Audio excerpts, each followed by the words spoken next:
नमस्कार, आपका बहुत बहुत स्वागत है हमारे खास कार्यक्रम टॉप कॉप्स में। आज हमारे साथ जो शख्सियत हैं, उन्होंने देश ही नहीं विदेशों तक अपना परचम लहराया है। राष्ट्रपति पुरस्कार विजेता हैं और अगर बात करें तो पुलिस मॉडर्नाइजेशन में उनका एक बड़ा योगदान रहा है। अगर उत्तर प्रदेश की बात करें तो लगभग 9 जिलों के कप्तान रहे हुए हैं। ऐसे खास शख्सियत आज हमारे साथ हैं जिनका नाम है IPS विजय कुमार मौर्य। सर, बहुत बहुत स्वागत है हमारे खास कार्यक्रम टॉप कॉप्स में। धन्यवाद अभिषेक, बहुत बहुत धन्यवाद दर्शकों से जुड़ने के लिए। सभी दर्शकों का मैं अभिवादन करता हूं। बात करते हैं, हम शुरुआत करते हैं आपकी पढ़ाई लिखाई की बात। पेड़ के नीचे से लेकर हार्वर्ड तक की आपने पढ़ाई की है। इसके पीछे क्या कुछ संघर्ष रहा, कैसे आपने इसको किया, माँ बाप का क्या सहयोग रहा, किस परिवार से आप आते थे, क्या चीज़ें रही और क्या सपने थे जो आप पेड़ के नीचे से पढ़ाई शुरू करके हार्वर्ड तक की पढ़ाई की? जहाँ तक पेड़ के नीचे पढ़ाई करने की बात है, आपने सही कहा। और हम लोग जब शुरुआत में पढ़ाई करते थे, मैं 1971 ऑनवर्ड्स ज्वाइन किया था प्राइमरी स्कूल। तो आज की तरह प्राइमरी स्कूल हर गांव में नहीं होते थे। हम लोगों को दूर जाना पड़ता था पढ़ने के लिए, 2-3 किलोमीटर दूर जाके पढ़ना होता था। और जो मेरे प्राइमरी स्कूल और मिडिल स्कूल में मैंने केवल 2-2 कमरे हुआ करते थे। तो वही 2 कमरे में जो जैसे प्राइमरी स्कूल में 4th और 5th के बच्चे पढ़ते थे, बाकी 1, 2, 3 तक हम लोग पेड़ के नीचे या ग्राउंड में क्लासेस चलती रहती थी। तो उस समय की परिस्थितियाँ ऐसी थी, लेकिन मैं ज़रूर कहूँगा कि टीचर्स बहुत अच्छे थे। बहुत अच्छी तरह से पढ़ाई कराते थे। अब के माहौल में काफ़ी अंतर भी देखने को मिलता है। काफ़ी अंतर पड़ा है। मैं समझता हूँ कि रिस्पॉन्सिबिलिटी टीचर ज़्यादा निभाते थे, जो मेरा अपनी असेसमेंट है। और गांव में भी ठीक पढ़ाई होती थी। जी। तो मेरा गांव उत्तर प्रदेश के चंदौली ज़िले के एकदम जो बिहार बॉर्डर से लगा हुआ बहुत छोटा सा गांव है। बहुत लिटरेसी रेट भी उसमें बहुत ज़्यादा नहीं थी वहाँ पे। तो वहाँ से मैं बगल के गांव से पढ़ाई करता था। और वहाँ से पढ़ाई करने के बाद 8वीं में उसमें बोर्ड हुआ करते थे। अच्छा। तो 8वीं के हाई स्कूल इंटर नहीं, 8वीं बोर्ड। 8वीं बोर्ड भी था। अच्छा। डिस्ट्रिक्ट बोर्ड हुआ करता था। तो वहाँ पर मुझे अच्छी सफलता मिली थी। मैं बोर्ड में मेरिट लिस्ट में 2nd पोजीशन पर था। मेरे पिताजी बहुत ही प्रोग्रेसिव पर्सन हैं और उन्होंने सोचा कि वो बहुत अच्छी तरह से पढ़ाई नहीं कर पाए थे, तो उन्होंने सोचा कि बच्चे को पढ़ाना है।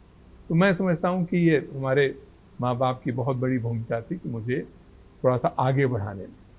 फिर 9वीं 10वीं में मैं और दूर था स्कूल। एक फेमस नदी है कर्मनाशा, नाम सुना होगा। जी। तो प्रतिदिन मैं कर्मनाशा को पार करके, पैदल पार करके, उसमें जा करके, या जब बहुत ज़्यादा चलती थी, मानसून एक्टिव होता था, तो हम लोग नाव से पार करते थे। प्रतिदिन जाना पड़ता था। 5-6 किलोमीटर दूर स्कूल था। 10th किया। 10th में भी बहुत अच्छे मार्क्स आए, तो पिताजी ने मेरा एडमिशन बनारस के क्वींस इंटरमीडिएट कॉलेज में कराया। वहाँ पर मैंने अच्छा किया। पूरे उत्तर प्रदेश के मेरिट लिस्ट में 1983 में 2nd पोजीशन हासिल की। और आप पूछोगे कि मेरे one of the joyous moments क्या हैं, तो मैं यही कहूँगा कि जब मैं वहाँ पे, उस समय आप जानते हो कि न्यूज़पेपर इत्यादि तो आता नहीं था। और पहले जो है रिजल्ट्स न्यूज़पेपर में आया करते थे। अब तो इंटरनेट पर सभी ढूंढ लेते हैं। घोड़ लगी रहती थी सर कि अखबार में आ रहा है। और एक अखबार होता था, उसी में निकलता था। उसी में रोल नंबर लिखा रहता था, उसमें 1st, 2nd, 3rd टाइप का चीज़ें छपी। लेकिन उस समय तो हम लोगों को न्यूज़पेपर भी दूर था। बनारस से चंदौली बहुत दूर कस्बों में आया करता था। तो शाम में हम लोग रोज़ न्यूज़ सुनते थे। 7:20 का समाचार आता था। तो 7:20 के समाचार में मेरा नाम उस समय अनाउंस किया था, टॉप किया था, तो अनाउंस किया था। तो उस समय मुझे आज तक उतनी बड़ी खुशी लगता है जीवन में नहीं होगी। आप गांव के छोटे से गांव में बैठे हो और वहाँ पर न्यूज़ सुन रहे हो, और एकाएक प्रसारण आज तक मेरे कानों में बजता है, जबकि कि आज इंटरमीडिएट की माध्यमिक शिक्षा बोर्ड ने इंटरमीडिएट के रिजल्ट घोषित किए, जिसमें हाँ, तो इस तरह का जो है। फिर उसके बाद IIT में एडमिशन लिया मैंने। इंटरमीडिएट के बाद आपने बीटेक एमटेक कर रखा है। बीटेक और एमटेक करने के बाद उसी के दौरान मैंने बीटेक आईआईटी वाराणसी जो बीएचयू के अंदर है वहाँ से किया। आईआईटी दिल्ली से एमटेक करते हुए फिर वहीं से तैयारी करते हुए फिर सिविल सर्विसेज किया, उत्तर प्रदेश का ऑर्डर मिला, फिर यहाँ पर आकर हार्वर्ड का क्या सीन है सर? हार्वर्ड कैसे? उसके बाद मैं गवर्नमेंट ऑफ इंडिया में था तो मैंने अप्लाई किया था स्कॉलरशिप के लिए, मैनेजमेंट स्टडीज़ के लिए। तो मेरा स्कॉलरशिप में सिलेक्शन हो गया। बहुत ही बड़ी स्कॉलरशिप थी जिसमें कि लगभग फ्री ऑफ कॉस्ट हमें सिंगापुर एक सेमेस्टर और एक semester Harvard Kennedy school of government में पढ़ने का अवसर मिला। तो मुझे मास्टर इन पब्लिक मैनेजमेंट में डिग्री हासिल किया। तो ये बात आपकी सही है कि एक जहाँ पर कि एक पेड़ के नीचे पढ़ाई शुरू किया, गांव में उत्तर प्रदेश के सबसे पिछड़ा इलाका पूर्वी प्रदेश, वहाँ से पढ़ते पढ़ते और आज विश्व की जो सबसे बड़ी यूनिवर्सिटी कह सकते हैं वहाँ पर मुझे जाकर के पढ़ने का अवसर मिला। तो मैं अपने आप को बहुत भाग्यशाली समझता हूँ। शायद उस वक्त आप ये सोचे भी नहीं होंगे कि हम यहाँ बैठे और आगे आने वाले समय में वहाँ पहुँचेंगे। सही बात है, सोच नहीं सकते, लेकिन धीरे धीरे मेहनत करके अपनी तरह से हमने वो काम किया और मैं आई फील वेरी प्राउड कि हमने इस तरह से मेहनत किया और डिग्री हासिल की। अच्छा सर, बात करते हैं जैसे आपने बीटेक किया, एमटेक किया है ना, ऑलरेडी आप आईआईटीएन हैं, तो कहने की मतलब बेस्ट ब्रेन बोला जाता है अगर इंजीनियरिंग की बात करें तो।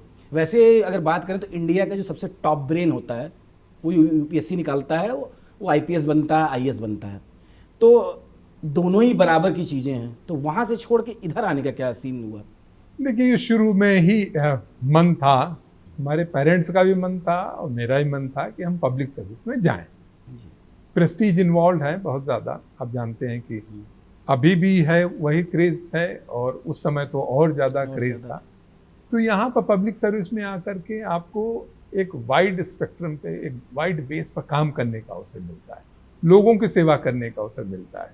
आप जहाँ से आते हो, जिस परिस्थितियों से आते हो, सिस्टम में इम्प्रूवमेंट करने का एक बहुत बड़ा स्कोप मिलता है। बेसिकली इसका ना प्लेटफॉर्म बहुत बड़ा है, सिविल सर्विसेज का प्लेटफॉर्म बहुत बड़ा है, तो ठीक है। और अगर बात करें तो आप कई जिलों के कप्तान भी रहे, चाहे गोरखपुर की बात करें, अलीगढ़ की बात करें, मुजफ्फरपुर की बात करें, 9 जिलों के आप कप्तान रहे हैं। तो सर इन जगहों पे क्या कुछ ऐसा सामने आया, कुछ ऐसी वाकया, कुछ ऐसी दास्तां बताइए सर, क्योंकि लगातार आपने काम भी किया हुआ है। अभी हम धीरे धीरे उन चीज़ों पे भी आएंगे कि किस तरह से आपने चीज़ों को बदला, किस तरह से आधुनिकरण पे आ पाए। लेकिन उस समय पे और उस दौर से अब के दौर में क्या अंतर लगता है कि जिस समय आप वहाँ पे थे शायद वहाँ पे ये चीज़ें अपडेट होती तो और भी कुछ अच्छा हो सकता था, कुछ इस तरह की चीज़ें? देखिए, बहुत सारी चीज़ें हैं। हम लोगों ने मैं जब जिला एसपी बना 95 में, पहली बार एसपी बाराबंकी बना जी। और आप बात करोगे कि क्या चेंज हुआ, तो चेंज में आप समझते हैं टेक्नोलॉजिकल डेवलपमेंट बहुत हुआ।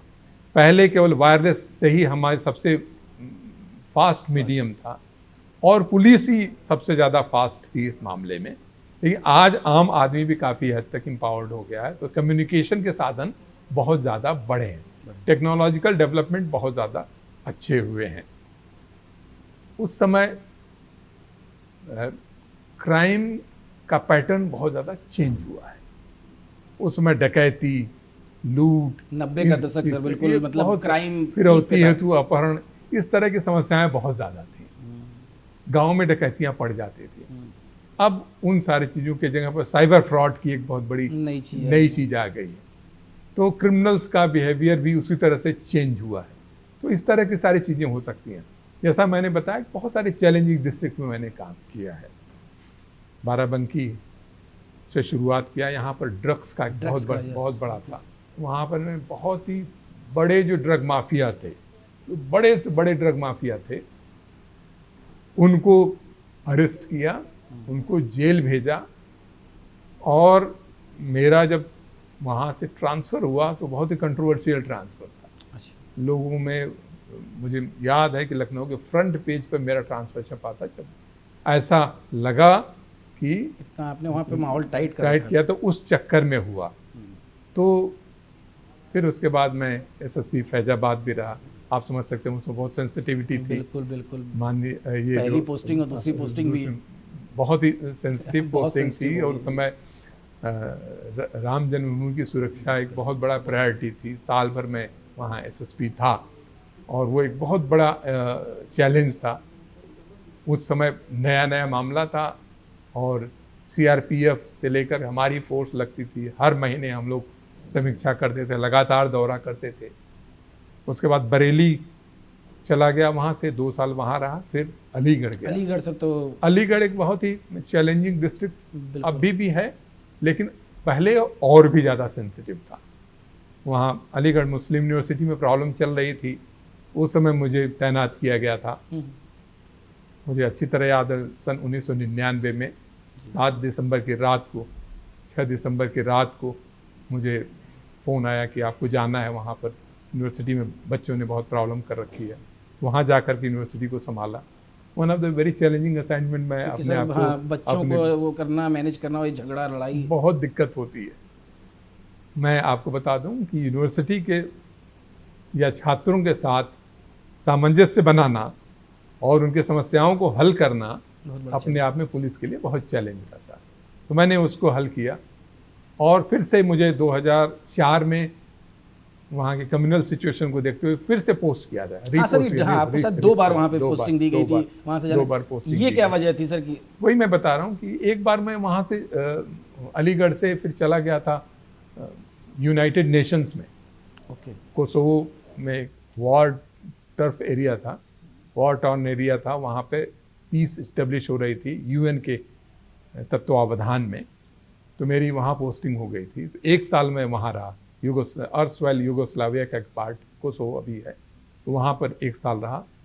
पूरे लगभग 50 से भी ज़्यादा कंट्रीज की पुलिस फोर्सेज वहाँ थी, तो उनके साथ काम करने। इंडिया से आपका नाम? मेरा इंडिया से एक डेलीगेशन गया था, उसमें मैं भी था, तो वहाँ काम करने का अवसर मिला। फिर लौट के आया तो कुछ दिनों बाद अलीगढ़ में थोड़ी कम्युनल प्रॉब्लम हो गई थी, दंगे फसाद हो गए थे। तो उसके बाद फिर से मुझे वहाँ अलीगढ़ में सब दंगे तो काफ़ी बड़े बड़े हुए हैं, हो गए, रिपोस्ट करने का, रिपोस्टिंग का मौका मिला।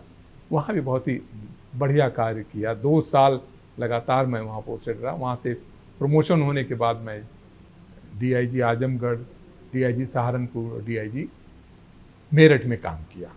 और उसके बाद मैं गवर्नमेंट ऑफ इंडिया में एसएसबी में, आईटीबीपी में और एयर इंडिया में सीवीओ और डायरेक्टर सिक्योरिटी के रूप में काम करने का मौका मिला। उसी के बाद मैं चला गया था, जैसे मैंने हार्वर्ड चला गया था, सिंगापुर चला गया था। अच्छा, इसके बाद आप गए थे इस पोस्टिंग के बाद से, और यूएन से लौटने के बाद? हाँ, तो वहाँ पर मैं गया था। तो काफ़ी वेरिड एक्सपीरियंस मैं अपने आप को मानता हूँ। अब मतलब एसएसबी, पुलिसिंग और आईटीबीपी तमाम गार्डिंग और एयर इंडिया का कैसा सीन था? एयर इंडिया में आपका क्या रोल था और कैसे क्या चीज़? मैं डायरेक्टर सिक्योरिटी था। डायरेक्टर सिक्योरिटी के साथ साथ chief vigilance officer air India का था। बहुत ही सेटिस्फाइंग एक्सपीरियंस था कॉरपोरेट में काम करने का और एयर इंडिया के उस समय के ऑपरेशंस को देखने का एक बहुत ही अच्छा अनुभव था। सर, जहर खुरानी पे आपने बहुत काम किया, रेलवे और तमाम बच्चों को रेस्क्यू से लेके, इस टाइप के आपके कुछ ऐसे कार्य हैं सर? बहुत ही आपने 2 काम जो मुझे आज भी याद हैं, बहुत अच्छी तरह से कहा। एक एयर इंडिया में भी, अब आपको विश्वास नहीं हो, वहाँ बहुत सारे बैग्स चोरी होने के केसेस होते हैं। बताइए। तो वहाँ पर भी मैंने बहुत अच्छा काम किया और कई डिटेक्शन किया वहाँ पर बैग चोरी को रिकवर कराने का। बहुत सारे गहनों के कैसे चोरी करते थे बैग? वहाँ तो बड़े कैमरे लगे रहते थे, सारे कैमरे, लेकिन वहाँ पर भी आपको विश्वास नहीं होगा, कई जो है वहाँ पर डार्क जोन होते हैं। अच्छा। तो ये जो चोर है धीरे धीरे वो ले जाके डार्क जोन में चला गया बैग, और फिर उनको मालूम रहता है, वहाँ पर जो काम करने वाले रहते हैं उनको मालूम रहता है कि यहाँ डार्क जोन है। ओके। तो वहाँ से खोल के निकाल लिया। या जो अंदर जाते हैं, बैग जब आपका एयरक्राफ्ट से निकलता तो अंदर घुसते हैं, तो अंदर ही कुछ उनको आइडिया लग जाता, तो वहाँ खोल के निकाल लेते हैं। ओके। जहाँ पे विजिबिलिटी नहीं है, कैमरा नहीं है, वहाँ निकाल लेते हैं। तो ये सारी चीज़ें भी होती हैं। उसमें काफ़ी अच्छा काम करने का अवसर मिला। और मैं कहना चाहूँगा, जब मैं था तो इतना अच्छी तरह से काम किया कि काफ़ी हद तक चोरियाँ कम हो गई। रेलवेज में मुझे 2 बार काम करने को मिला, एक बहुत सेटिस्फाइंग एक्सपीरियंस था मेरा। आप जानते हैं कि रेलवे में जहर खुरानी से लेकर के और बहुत बड़ा मसला है सर, जहर खुरानी आज भी है, लेकिन उस स्तर पे नहीं है। तो वहाँ पे जब एसपी रेलवेज था मैं यहाँ पर लखनऊ में, तो वहाँ पर काम करने का मौका मिला। फिर संयोग से मुझे एडीजी रेलवेज के रूप में काम करने का मौका मिला। तो वहाँ यह न केवल मैंने जहर खुरानी और चोरियों पर काम किया, बल्कि साथ साथ एक जो सेटिस्फाइंग एक्सपीरियंस है कि जो लापता बच्चे होते हैं उनको रेस्क्यू करने का मुझे बड़ा अवसर मिला। तो मैंने बहुत सेंसिटाइज किया हुआ था, रेलवे मिनिस्ट्री, पुलिस, आरपीएफ सबके साथ मिल करके, और जो स्वयंसेवी संगठन है यहाँ, चाइल्ड प्रोटेक्शन ग्रुप हैं, उनको इंटीग्रेट करके लगभग 1.5 साल मैं रहा वहाँ पर। 5,000 से भी ज़्यादा बच्चों को उनको रिकवर करा के उनके घर भेजा। 5,000 बच्चे, 5,000 बच्चों के आसपास। पुलिस मॉडर्नाइजेशन की बात करें, हथियारों की बात करें, आपने बहुत कुछ बदला है। जैसा कि मुझे जानकारी मिली कि आपने बहुत चीज़ें, कैमरे की बात करें तो आज हर चौराहे पे क्राइम करने से पहले आदमी सोचता है कि किसी न किसी कैमरे की नज़र में, उसमें आपने कैसे सुधार लाया सर? एक लंबा समय आपने दिया है। देखिए, मैं 4 साल तक additional DG logistics and police modernisation काम देखा है, और विगत वर्षों में ये बहुत तेज़ी से पुलिस मॉडर्नाइजेशन चल रहा है हर क्षेत्र में, चाहे कम्युनिकेशन का हो या वेपनरी का हो, तो उसमें ड्रोन्स का है। ये सारी चीज़ें नई भी हैं और बहुत तेज़ी से आगे बढ़ी हैं। वेपनरी में आपको याद होगा, मैंने ही ये 303 को आउटडेट कराया और इंसास राइफल या अन्य जो आधुनिक हथियार हैं उसको इन कराया।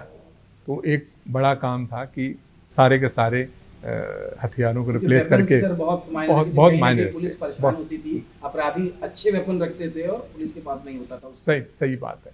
दूसरी बात, गाड़ियों का, जो नए जनरल की गाड़ियां हैं उनको इंट्रोड्यूस करना। थानों पे पहले एक गाड़ी हुआ करती थी पुलिस स्टेशन पे, फिर उसको डबल किया गया, हमने 2 गाड़ियों का प्रोविज़न कराया, प्रोक्योर करा कर अवेलेबल कराई। बाइक्स, स्कूटी, बहुत सारी चीज़ें पुलिस के साथ काम करने। फिर ड्रोन्स के लिए भी शुरू किया था। जब मैं था तब कई ड्रोन्स प्रोक्योर किए जा चुके थे, हर ज़िले में ड्रोन उपलब्ध करा दिया गया था। अब आगे भी उसमें काम चल रहा होगा। इसी के साथ साथ संचार व्यवस्था को डिजिटलाइजेशन का काम बहुत शुरू हुआ। तो गवर्नमेंट ऑफ इंडिया से बहुत भारी बजट मॉडर्नाइजेशन की मिलता था, उसका मैं यूटिलाइजेशन देखता था उसको। तो उसमें हमने काफ़ी हद तक जो एनालॉग सिस्टम था कम्युनिकेशन का, उसको डिजिटल सिस्टम बनाने में भारी काम किया गया। सर, फंड तो पहले भी आता रहा होगा, ऐसा क्या हुआ कि मतलब आपके आने पे जो तब्दीली? नहीं, ऐसा मैं नहीं कह रहा हूँ कि हमारे आने से, ये लगातार प्रक्रिया है। गवर्नमेंट ऑफ उत्तर प्रदेश नहीं, ऐसा नहीं है। हर एक आदमी की सोच रहती है। धीरे धीरे हम लोग, जैसे आपने जानते हैं, टेक्निकल बैकग्राउंड के हैं, तो हम लोगों ने थोड़ा सा ज़्यादा उसको एम्फेसाइज किया, चीज़ों को अच्छी तरह से करने का प्रयास किया। सारे सोलर पैनल चारों ओर लगवाया, कंटिन्यूस बिजली सप्लाई का प्रयास किया। फिर उसी तरह से कैमरे के लिए प्रस्ताव बनवाया। तो बहुत सारी चीज़ें अब हुई हैं और पुलिस लगातार हर तरह से अपने आप को ज़्यादा समृद्ध होती जा रही है। आज के डेट में कम्युनिकेशन सिस्टम से लेकर के, मॉडर्न इक्विपमेंट से लेकर के, मॉडर्न वेपनरी से लेकर के और मॉडर्न गाड़ियों से लेकर के, हर तरह से एसटीएफ को बहुत सारी नई गाड़ियाँ, नए जनरेटर की गाड़ियाँ दिलवाई गई। तो अपने आप से बहुत अच्छी तरह से आगे बढ़ रहा है। साइबर क्राइम सर एक बहुत बड़ा मसला है, उस पर आप बहुत काम करते रहते हैं, बराबर ध्यान देते हैं। आपने देखा भी है शुरुआत से, अब डिजिटल अरेस्ट शुरू हो गया है, बड़ी तेज़ी से फैल रहा है। देखिए, जैसा मैंने बताया कि शुरुआत में डकैती या फिजिकल क्राइम बहुत ज़्यादा होते थे, तो अब जो है साइबर क्राइम का एक बहुत बड़ा बवंडर खड़ा हुआ पड़ा है। और उत्तर प्रदेश ही एक पायनियर स्टेट है जहाँ पर कि हर कमिश्नरेट में, मतलब रेवेन्यू कमिश्नरेट में हर जगह पे शुरुआत में थाने खोले गए। अब हो सकता है कि हर जिलों में भी थाने खोलने की प्रक्रिया जारी है। तो ज़्यादा से ज़्यादा साइबर थाने खुले। साइबर डायरेक्टोरेट बन गया है पुलिस मुख्यालय में, जो कि बहुत ही अच्छी तरह से फंक्शन कर रहा है। अब लोगों को जागरूक करना साइबर क्राइम के प्रति, और साइबर क्राइम जो होता है उसको बस्ट करना और उस पर कार्रवाई करना, ये बहुत बड़ी प्रायोरिटी बनी हुई है। तो उत्तर प्रदेश पुलिस बहुत तेज़ी से इन सारे क्राइम को रोकने का प्रयास कर रही है। लगातार जैसे बात करें, बचपन से ही आपने अवार्ड विनिंग का काम किया, आपको राष्ट्रपति पुरस्कार तक मिला है। कैसा क्षण था, कैसा लगा? और सबसे पहले आइडियल आप अपने पिताजी को मानते हैं, उनको कैसा गर्व महसूस हुआ? कुछ इसके बारे में बताओ, क्षण कैसा था? नहीं, डेफिनेटली आप काम करते हो, आपको रिवॉर्ड मिलता है तो अच्छा लगता है, और घर परिवार के लोग, विशेष रूप से माता पिता, तो अपने आप में बहुत ज़्यादा खुश होते हैं। लेकिन सबसे बड़ा सेटिस्फैक्शन होता है लोगों की सेवा करना। आप पुलिस में रहते हो, और एक पुलिस विभाग ऐसा है जो कि डायरेक्ट मदद करता है, सीधी मदद करता है, आपको दिखाई पड़ता है। बाकी सब जगह पर आप कागजी कार्रवाई करते हो, यहाँ पर तो सीधा यदि किसी के साथ अन्याय हो रहा है, किसी की ज़मीन पर अवैध कब्जा हो रहा है, तो उसको आप सीधे रिलीफ दिलाते हो। कई बार मैंने देखा है कि बहुत सारे जो पहुंच वाले लोग हैं वो लोगों को परेशान करते हैं। मैंने बहुत पंगे ली अपने सर्विस में, ऐसे जो रसूख वाले लोग हैं। सर नाम न लेके, लेकिन कोई एक वाक्य जरूर बताइए। नहीं। मैं ये नहीं कहूँगा कि आप बताइए, इसको खोलिए, लेकिन कोई ऐसी घटना को बस बताइए सर कि क्या हुआ था, कुछ इस टाइप का। बरेली में था, तो एक दिन हमारे पास कोई बूढ़ा आया, उसने बोला कि हमारे जो है गुलाब बाड़ी है, वहाँ पर कुछ लोग उखाड़ रहे हैं, कब्जा कर रहे हैं। मैंने इंस्पेक्टर को भेजा, पता कराया कि वहाँ के बहुत बड़े किसी पॉलिटिशियन के बेटा था, और वो सब गड़बड़ कर रहा था। उसको बुला करके उसका खाली करा दिया। 15 दिन बाद फिर से आया बूढ़ा कि ये जो फिर वही लोग इस तरह से बदमाशी कर रहे हैं। मैंने इंस्पेक्टर को भेजा, मैंने कहा कि जाकर के तुरंत इनको उठा करके सलाखों के पीछे डाल दो। वो पहले तो ना नुकर करता रहा कि इतने बड़े आदमी का बेटा, और खुद भी पॉलिटिशियन, उसके ससुर भी एमएलए हैं, उसके पिताजी भी बहुत बड़े पॉलिटिकल फिगर हैं। मैंने कहा कि अभी करो, अन्यथा मैं तुम्हें तत्काल सस्पेंड करता हूँ। उठा कर उसको जेल भेजा। उसके बाद पूरा हंगामा हो गया। रूलिंग पार्टी का मामला होने के कारण रूलिंग पार्टी पूरी पीछे पड़ गई। यहाँ तक कि सारे मिल करके माननीय मुख्यमंत्री जी के पास भी पहुँचे। मुख्यमंत्री जी ने केवल 2 क्वेश्चन उनसे पूछा था कि क्या वो कब्जा कर रहा था कि नहीं। बोला कि हाँ साहब, वो कब्जा कर रहा था। एसएसपी अदरवाइज किसी तरह से उसकी नेक नीति में या उसके काम धाम में कोई दिक्कत है क्या? बोला कि नहीं, ऐसा नहीं है। उस समय माननीय कल्याण सिंह जी मुख्यमंत्री थे। आप समझते हैं कि बहुत ही तगड़े मुख्यमंत्री थे। उन्होंने कहा कि एसएसपी का ट्रांसफर या किसी तरह से कार्रवाई नहीं होगी। तो मैं एग्जाम्पल बता रहा हूँ कि आपको बड़े लोगों से, और जब तक आप ऐसे लोग जो रसूख वाले हैं वो गड़बड़ करते हैं, उसका मैसेज पहुँच जाता है, खराब जाता है पूरे आपके सोसाइटी में। मेरे लिए जीवन का एक बहुत बड़ा सेटिस्फैक्शन है कि जहाँ भी रहे पूरे दबंगई से रहे, पूरे ईमानदारी से काम किया और आम जनता की सेवा किया। बदमाशों, गुंडों के प्रति 0 टॉलरेंस का पूरा बनाए रखा, और मैं नहीं समझता कि कोई किसी की हिम्मत थी मेरे सामने कि कोई गड़बड़ी कर सके। अच्छा सर, बात करें, इस समय आप होमगार्ड डिपार्टमेंट देख रहे हैं, ये भी एक, अगर बात करें पिछले समय से अब में होमगार्ड में बहुत परिवर्तन आ गया, बहुत मतलब बिल्कुल मॉडर्न, जैसे आप हमेशा से मॉडर्न चीज़ों के लिए जाने जाते हैं, मॉडर्नाइजेशन के लिए, तो यहाँ भी आपने बहुत कुछ बदल दिया। और होमगार्ड्स की बात करें तो उनके मानदेय बढ़े, सारी चीज़ें, बहुत कुछ बदला है। ये कैसे, क्या कुछ हुआ सर? देखिए, होमगार्ड विभाग को बता दूं कि ये 1962 के चाइना वॉर के परिप्रेक्ष्य में उसके बाद बनाया गया था। एक बहुत ही महत्वपूर्ण संगठन है, पूरे देश में। इसका मुख्य भूमिका पुलिस के ऑक्सिलरी रूप में काम करना और विशेष परिस्थितियों में पुलिस की सहायता करना, पुलिस के साथ काम करना और आम जनता के बीच में रहकर काम करना है। विशेष परिस्थितियां जैसे मान लो वॉर लाइक सिचुएशन हो गई, फ्लड की सिचुएशन हो गई, कुंभ जैसे, महाकुंभ जैसा कोई बहुत बड़ा अवसर हुआ, तो इसमें जो है, क्योंकि देखिए इतना बड़ा पुलिस फोर्स हमेशा आप मेंटेन नहीं कर सकते। नहीं कर सकते। अब एकाएक उत्सव आ गया, कोई मेला आ गया, महाकुंभ तो महाकुंभ आ गया, तो इसमें हमारी भूमिका बहुत ज़्यादा हो जाती है। होमगार्ड विभाग अपने आप में एक बहुत बड़ा विभाग है, स्वयंसेवी का बहुत बड़ा संगठन है। आज के डेट में लगभग 72-73 हज़ार के आसपास होमगार्ड काम कर रहे हैं। सैंक्शन स्ट्रेंथ उत्तर प्रदेश की 1,18,000 है, तो 40-45 हज़ार की भी कमी चल रही है, जिस पर कि शीघ्र ही देखिए जब शासन से अनुमति मिलेगी तो भर्ती होगी तो पूरे हो जाएंगे। जहाँ तक होमगार्ड विभाग के एडमिनिस्ट्रेशन की बात है, उसमें भी अभूतपूर्व सफलता हम लोगों ने प्राप्त की है। पहली बात कि सारा का सारा इनका डेटा डिजिटलाइज कर दिया है, सारा का सारा। ये शायद उत्तर प्रदेश सरकार का एक ऐसा महत्वपूर्ण विभाग है, इतना डिजिटलाइजेशन तो शायद किसी विभाग में नहीं हुआ। हर एक होमगार्ड का डेटा हमने ऑनलाइन रखा हुआ है, उसके सैलरी सीधा के सीधा उसके खाते में जा रही है। पहले बड़ी चीजें गड़बड़ थी, बहुत सारी चीजें दिक्कतें थी, बहुत सारे उनका शोषण होता था, वो लगभग समाप्त हो गया है।